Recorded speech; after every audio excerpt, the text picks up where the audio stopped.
Hello guys, welcome to my YouTube channel. It's Yuvraj MBBS और मैं third year MBBS student हूँ। आज हम इस वीडियो में 2025 में नीट में क्या चेंजेस होने वाले हैं, कैसा पेपर पैटर्न हो सकता है, एलिजिबिलिटी क्राइटेरिया में क्या चेंजेस हो सकते हैं, उसके बारे में थोड़ा सा डिस्कस करेंगे।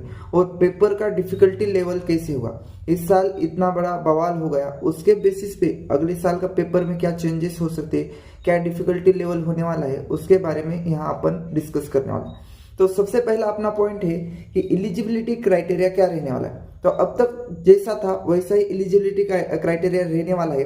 जैसे कि जो लोअर लिमिट है, लोअर एज लिमिट है, वो 18 ईयर्स ही रहने वाली है, वो रहेगी 18 ईयर्स। उससे पहले आप नीट का पेपर नहीं दे सकते, ठीक है। नेक्स्ट है अपर लिमिट। अपर एज लिमिट, अगर कोई भी एज लिमिट लगानी है तो जो डिसीजन है उसका जो जेआर है वो 1 साल पहले तो आना चाहिए। तो इस साल कोई जेआर नहीं आया, तो इसका मतलब है कि जो अपर एज लिमिट है वो नहीं होगी। नेक्स्ट है अटेम्प्ट लिमिट। अटेम्प्ट लिमिट वो भी नहीं है, आप किसी भी एज में कितने भी अटेम्प्ट दे सकते हो, ठीक है, तो वो भी नहीं है, ठीक है।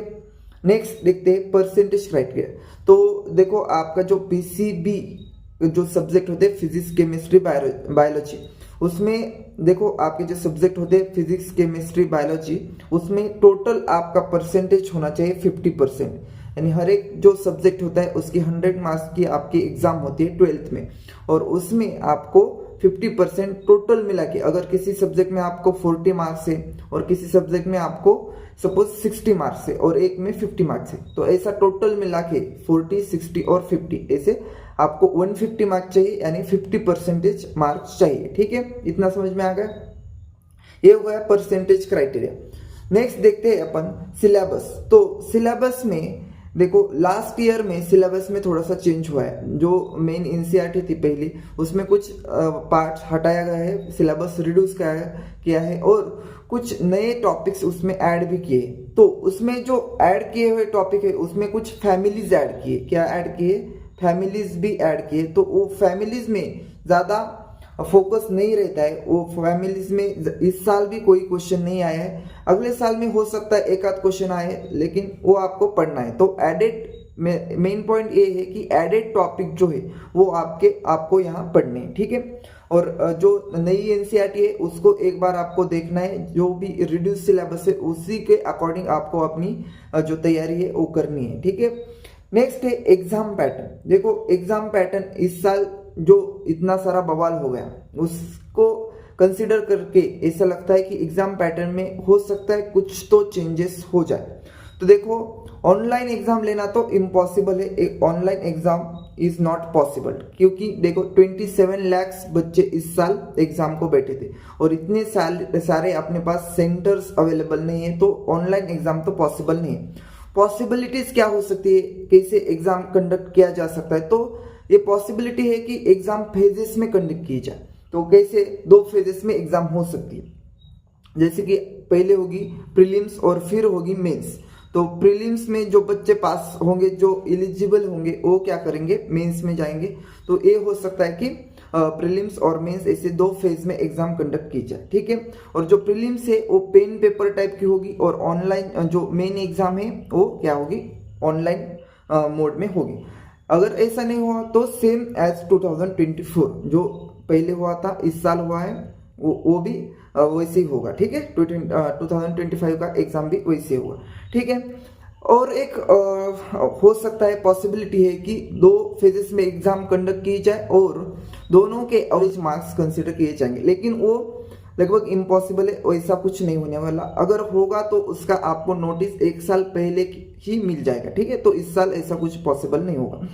नेक्स्ट देखते हैं, आपको जो 200 MCQ का पेपर आ रहा था वैसे इस साल भी 200 MCQ मिलेंगे और उसके लिए आपको 200 मिनट्स भी मिलने वाले हैं। हमारे टाइम में 200 MCQ हमको ही मिले थे, लेकिन हमको 200 मिनट्स नहीं मिले थे, हमको सिर्फ 180 मिनट्स ही थे। उसमें से हमको 20 मिनट्स नहीं दिए गए थे उस साल। फिर अगले साल के पेपर में वो चेंजेस किए गए और एक्स्ट्रा 20 मिनट्स आपको दिए गए, ठीक है।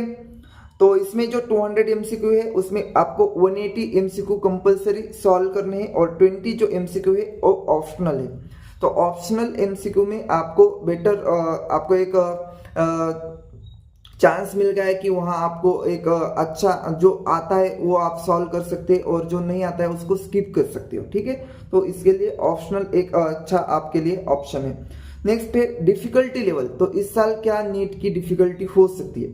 देखो लास्ट ईयर को कंसिडर करते इस साल जो भी हुआ है, इतना बड़ा कट ऑफ गया है, तो उसको कंसिडर करते इस साल यानी 2025 में मॉडरेट टू हाई लेवल की डिफिकल्टी होगी।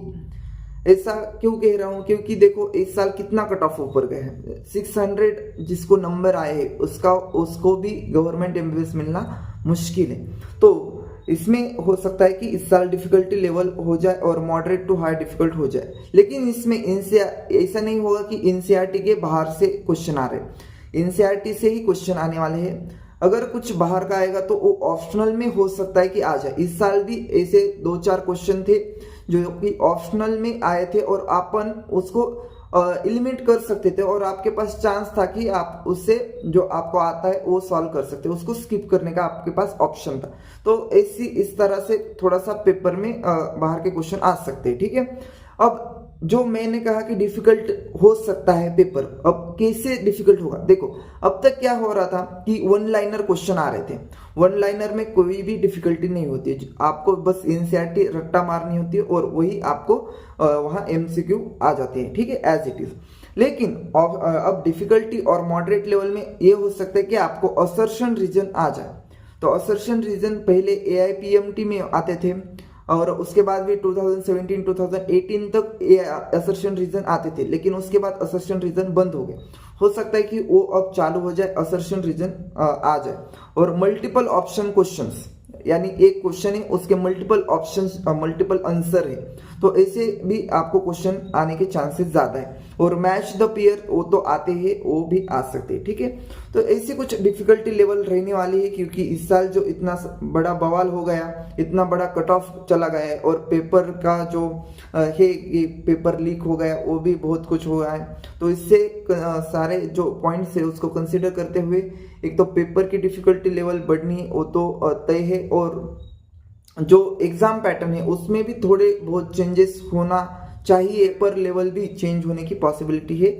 आप इसको कंसिडर करके ही अपनी पढ़ाई को क्या करें, कंटिन्यू रखें। और एक और बात, जो भी अब 2025 में एग्जाम देने वाले हैं उनको अपना जो सिलेबस है वो जनवरी तक खत्म करना चाहिए, क्योंकि देखो अब अगर 2 फेजेस में एग्जाम होगा तो हो सकता है कि थोड़ा सा डेट पीछे शिफ्ट हो जाए। अगर ऐसे तो 2 फेजेस में एग्जाम नहीं होगा, उसकी कोई नोटिस नहीं आई, अगर होगा 2 फेजेस में तो उसकी डेट पीछे शिफ्ट हो सकती है। एक फेज का एग्जाम हो सकता है कि जनवरी में हो जाए और नेक्स्ट फेज मई में हो जाए, ऐसा कुछ हो सकता है। तो आपको क्या करना है, दिसंबर या जनवरी तक अपना पूरा सिलेबस खत्म करना है और उसके बाद मॉक टेस्ट देने हैं, अपना पूरा रिवीजन करना है, ठीक है। तो ऐसी स्ट्रैटेजी बनाओ। मैं एक और वीडियो डालूंगा कि नीट की 2025 की कैसी स्ट्रैटेजी रहनी चाहिए, किस तरह से पढ़ाई करनी चाहिए, कितने आवर हर एक सब्जेक्ट को देने चाहिए, उस पर पूरा मैं डिटेल वीडियो बनाऊंगा। अगर आपको ये वीडियो अच्छा लगे तो वीडियो को लाइक करो और चैनल को सब्सक्राइब करो, क्योंकि अभी सारी काउंसलिंग रिलेटेड वीडियोस मैं आपको इस चैनल पर देता रहूँगा। इसके लिए आप चैनल से जुड़े रहिए। और जो ड्रॉपर्स है उनके लिए मैं 1-2 महीने में आपके लिए कुछ एनसीईआरटी के ऑनलाइनर क्वेश्चंस या एनसीईआरटी के कुछ ऐसे डिफिकल्ट पार्ट्स रहते हैं जो कि समझने में दिक्कत होती है, उसको आसान तरीके से समझाने के लिए मैं आपको यहाँ